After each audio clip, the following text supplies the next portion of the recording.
नमस्कार, आप देख रहे हैं आवाज इंडिया। मैं हूं आपके साथ आशीष। महाराष्ट्र के उप मुख्यमंत्री अजित पवार ने कल यातायात समस्या को लेकर मंत्रालय में सबको डांट लगाई है। आज उन्होंने नासिक आने के लिए इस राजमार्ग को टाल दिया।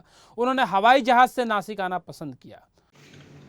नाशिक मुंबई रस्त्यावरती अनेक खड्डे पडून त्या ठिकाणी प्रवासाला 8 ते 10 तास लागतात। काल राज्याचे उपमुख्यमंत्री अजित पवारांनी मंत्र्यांनी बैठक घेऊन संबंधित अधिकाऱ्यांना सूचना देखील केल्या, एखाद्या अधिकाऱ्याला निलंबित करू असं देखील सांगितलं। परंतु अजितदादा नुसते आदेश देण्याचं काम करतात, पण त्याची अंमलबजावणी करत नाही।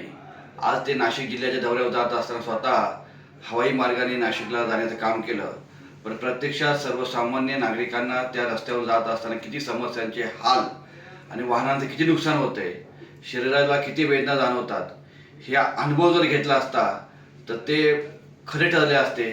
एकच वादा अजितदादा असं काहीतरी म्हणतात, पण दुसऱ्याला सांगणं ब्रह्मज्ञान आणि स्वतः कोरडे पाषाण अशी अजितदादांची गत झालेली आहे।